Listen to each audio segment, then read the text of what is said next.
quote, "They have never been more dangerous."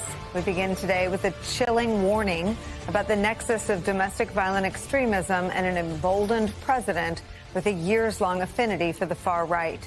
It comes from one of the prosecutors of the largest Justice Department investigation in our history, the probe into the January 6th insurrection, which netted more than 1,600 arrests and put the leaders of some of the most violent militias in the country in prison for decades on charges of seditious conspiracy.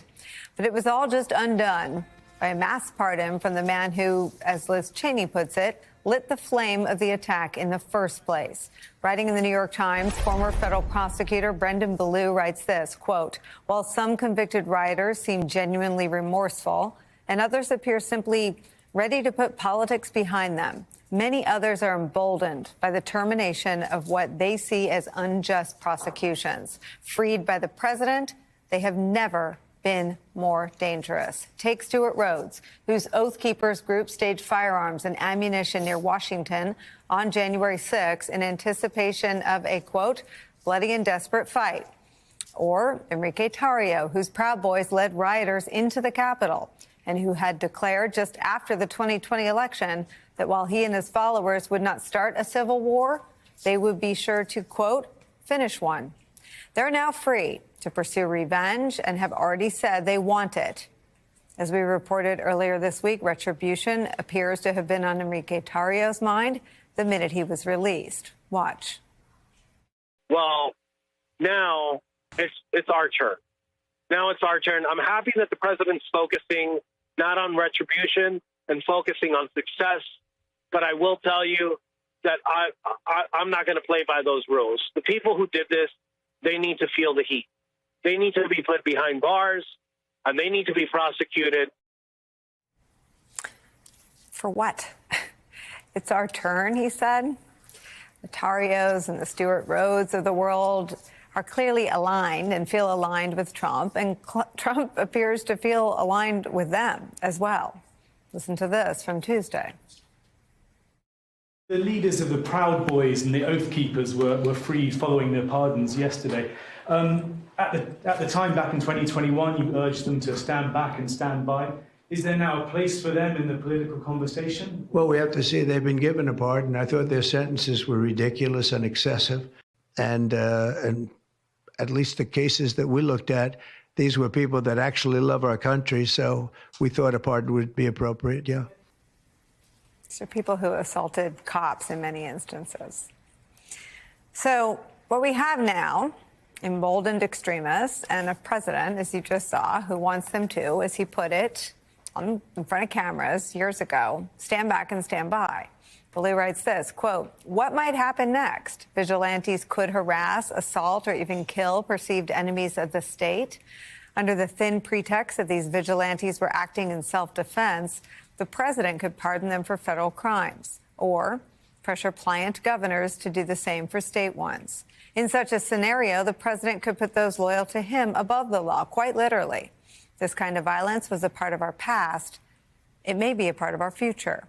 But that kind of violence is not inevitable. Even today, what might be the first sign of some resistance to and accountability for an empowered far right came in the form of an order from D.C. Judge Amit Mehta, barring Stewart Rhodes and other members of the Oath Keepers from entering Washington, D.C. Rhodes have been spotted by NBC News reporters inside the Capitol complex earlier this week. And breaking in just the last hour, the Justice Department filed a motion to dismiss Judge Mehta's order, setting the terms of Stewart Rhodes' release. The clear and present danger posed by now pardoned January 6 insurrectionists. And what we can do about it is where we begin today. Former federal prosecutor Brendan Ballou is here. He wrote that piece from the Times that we just read from. And yesterday, he resigned from his job at the Department of Justice. He's also the author of the book, Plunder, Private Equity's Plan to Pillage America. Also joining us, MSNBC legal analyst Andrew Weissmann. He was the top official at DOJ as well. MSNBC political analyst Tim Miller is here as well. He's a former RNC spokesman, now host of the Bulwark podcast. Thank you for your service. Seems wholly inadequate, not just for your service, but for what comes next. I imagine as was the case in covering the first Trump term, that for the single person who takes a stand and writes out, you speak for a whole lot of people. Can you just tell me what the mood is and what the conversations are among your now former colleagues? Well, thank you so much for having me. And I should say that while I'm speaking publicly, I was a very small part of a very large effort there. And so, the people that really dedicated their lives to prosecuting the rioters on January 6th, many, if not most of them, are still in the Justice Department. And so I hope that someday they will be able to tell their stories. I can't necessarily speak to what the mood is in the building, but I can say, at least at a personal level, I'm less concerned about how the prosecutors feel right now and more about the victims from January 6th. Police officers that were assaulted with flagpoles and bike racks, who were maced, who were called slurs, officers who texted their families that day because they expected to die. I worry the most, or I think the most, about those people today.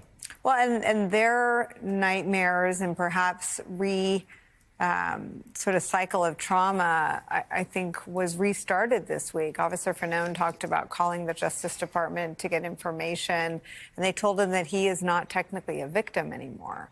Yeah. Well, because the crime has been pardoned. There is no crime for him to be a victim of, at least in the eyes of the current Justice Department.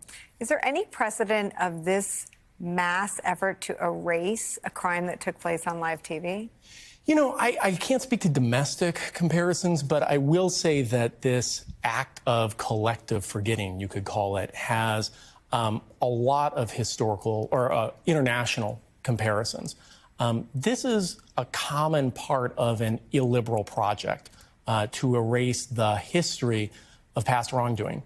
You can look at in Brazil, Jair Bolsonaro pushing again, celebrating his 1964 military coup, or the current Russian government actually rescinding the acquittals of Soviet-era political dissidents.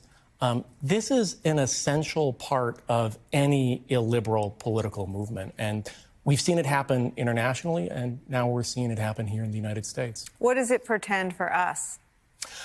I think it pretends that this is just the beginning. I think that there is going to be an ongoing effort to both erase the history of January 6th and to try to create a false equivalency, to try to say that both sides, as it were responsible for atrocities and for violence. And I think it's going to be part of an effort to legitimate state-sanctioned but not state-sponsored political violence. What is the, most people think if someone threatens them, you open your phone and you call 911. If the state is interested in greenlighting the violence, who do you call to protect you? I think it's a great question. So, what we're talking about right now is really the very top level of the federal government, the leaders in the White House, perhaps in some law enforcement agencies. But I will say, in a world where those people aren't particularly interested in protecting their political opponents, trans people, immigrants, activists, and so forth, I think the work of protecting these people is going to fall to states and localities. And so I think a lot of the work over the coming months, over the coming years, is going to be making sure that those state law enforcement agencies are focused on protecting those communities. Christopher Wray, who was appointed by Donald Trump after he fired Jim Comey, testified under oath right ahead of the 2020 election that domestic violent extremism is the greatest threat facing the homeland. And in that bucket, white supremacist aligned or inspired extremists make up the largest group.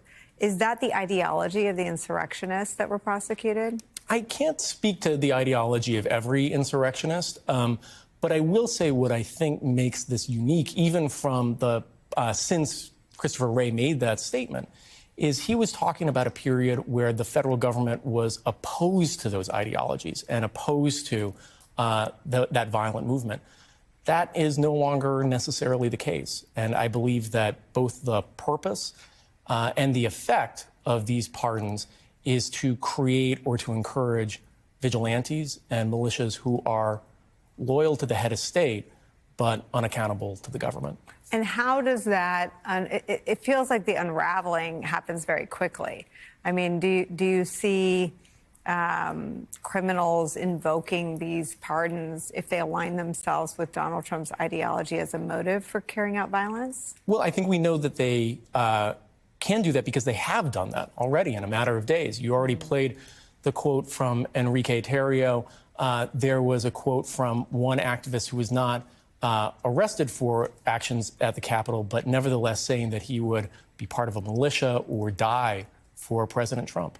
You have Jacob Chansley, the so-called QAnon shaman, announcing shortly after he was released that he was planning to buy guns.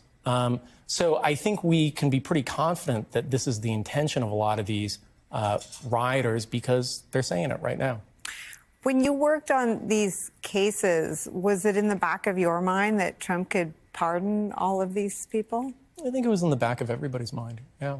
How did Trump's campaign hang over the effort of holding accountable people who so brazenly carried out acts of violence in his name? I think it makes me think about the professionalism of not just the prosecutors in that office continuing to pursue these cases no matter what the possible consequences to them were.